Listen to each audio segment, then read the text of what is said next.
We are talking about David crying to God. The Psalm 85 is also one of the prayers where David sees what the nation have done wrong towards God.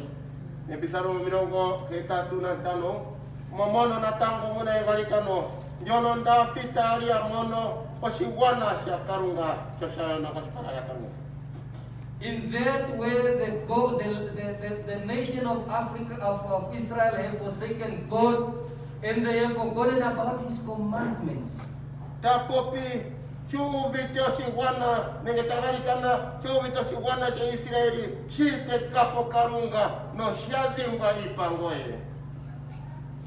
Every now and then you hear a cry from the nation of Namibia.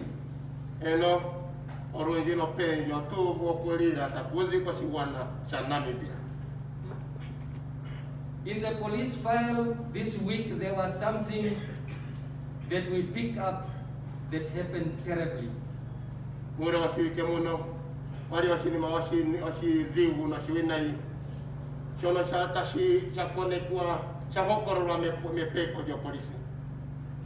Where friends go and murder a person and put him in a fridge.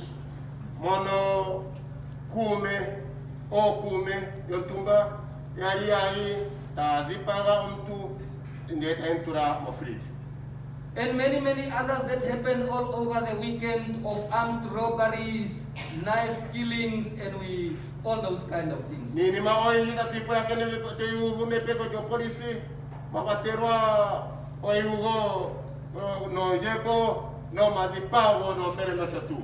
Dear brothers in Christ, I think this must come to an end as a Christian nation.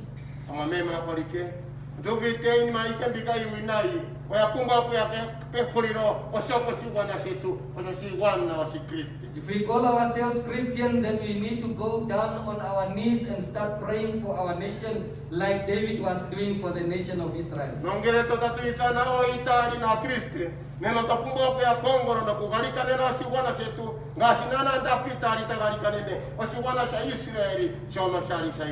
We need to go 24/7 on our knees, not only on Sundays here, but when we go back to our house, we need to have a war room for prayers.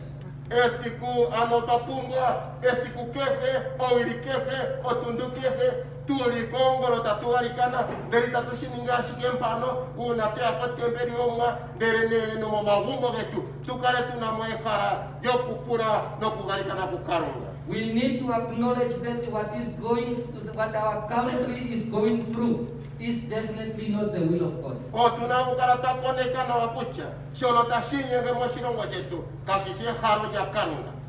At that time, David even prayed for his enemies to be ashamed by God.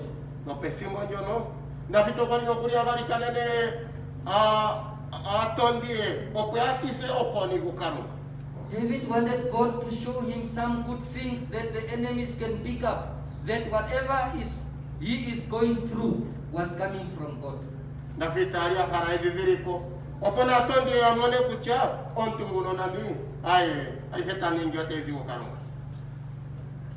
You know, our enemies, all of us, at one time we shall have enemies.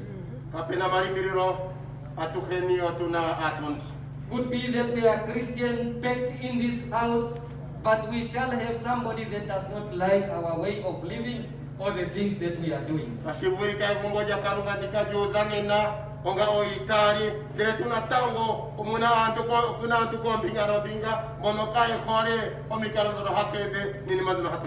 Could be that they are not happy with the way the Lord is prospering us, that we are going through and up, and they pray for our downfall.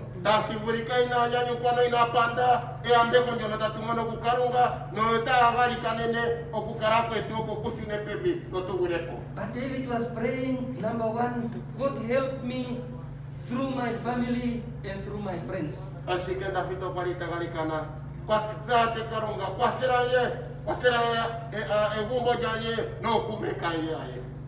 Let my enemies see that when I go through difficult times, you are comforting me. Through fellowship of other Christians. eno atondina monenu na konege kucha una ndono ngameta ndipitire momodi ho ngoe otohe kerekenye kupitira mo kumeka yeno mo itari wa kwetu. And last but not least, give me the protection that I need so much. Nora huoni na tafito tagarikana penye egameno joka ngameta ndipumba aruhe. If our nation is to be healed, ochiwana hetu girando shina ukarasha aruka. First, they need to understand what God wants from each and every one of us. Nena otuna oshina karashu vite kucha oshike shono karunga apunga okuza kute atuhin. We need to acknowledge that we have done things that went wrong and not according to God's will. Tuna wakukara takoneka no tatea kucha otuna ini manzano toningi inayo para koshi para shakaru. Like David, he turned away from sin and said, I am now a new creation and I'm going to live as per God's will.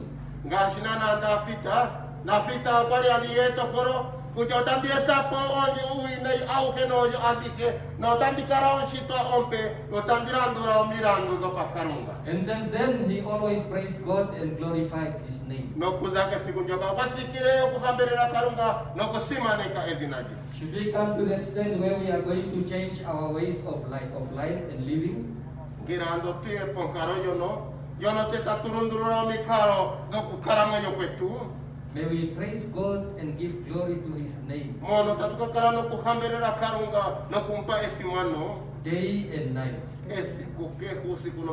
May the peace of God that surpasses all understanding be with us now and forever. Amen. Let us pray. God, heal our nation. Amen. Amen.